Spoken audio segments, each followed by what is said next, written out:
you still on the line with us? Yeah, I can hear you guys. Hey, thanks so much for the kind words. I appreciate it, Chris. For us, I mean, we're the same guys that we always were. We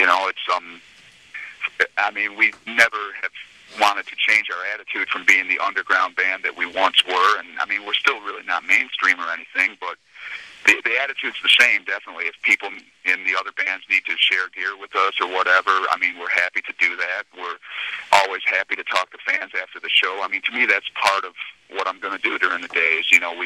We go and play the show, and then after the show, we usually end up hanging out for an hour or so with fans out front of the bus or whatever. That's just how we've always done things. So we saw no reason to change once we started doing really well. Yeah, it's great that you still have that feeling 25 years in, and you can get jaded easily in the business that you're in, and that's fantastic. I want to remind everybody, November 17th at Infinity, Cannibal Corpse is going to be there, and it's kind of a homecoming to Buffalo, and we're really glad to have you on the show. Alex, what were some of your influences? What were some of the things that you were listening to when you were coming up through the ranks?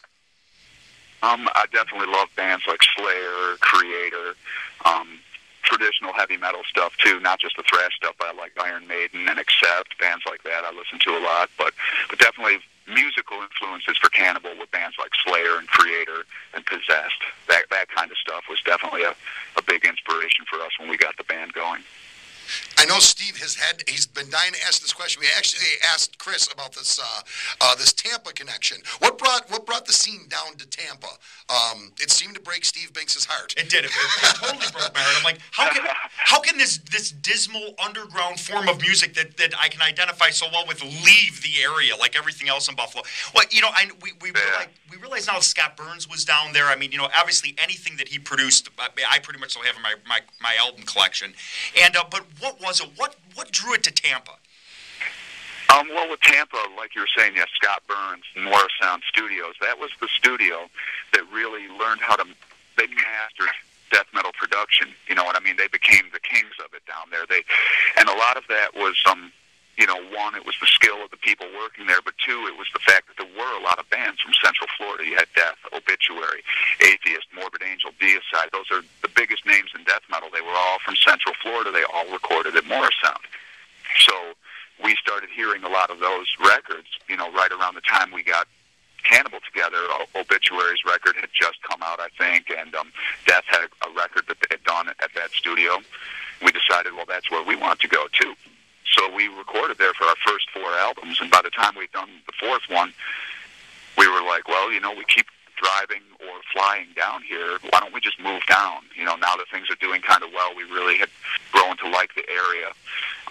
We definitely miss our friends up in Buffalo, and we miss the great food and, everything. I mean, Buffalo's great, but definitely for us, moving to Tampa, like just the studio, the death metal scene that was down there and everything, it was just, and the weather, quite frankly. I mean, yeah, being from Buffalo, you guys, Thank God you're being honest, because seriously, if you live in Western New York, 9 months out of the year, you want to be in Tampa or like I told Chris, in Arizona, somewhere, anywhere.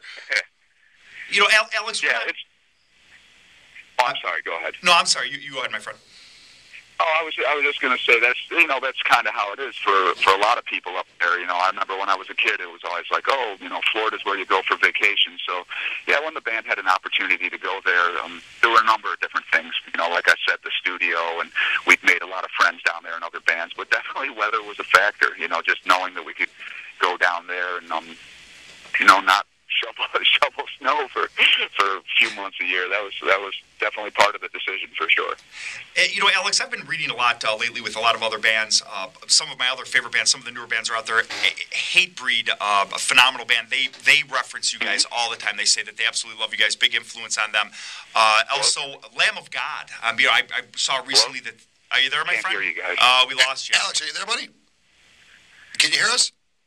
Hello? I'll tell you what, we're going to take a short commercial break, come back on the other side of the breaks, and pay the phone bill so that we can get this done right. Stick around.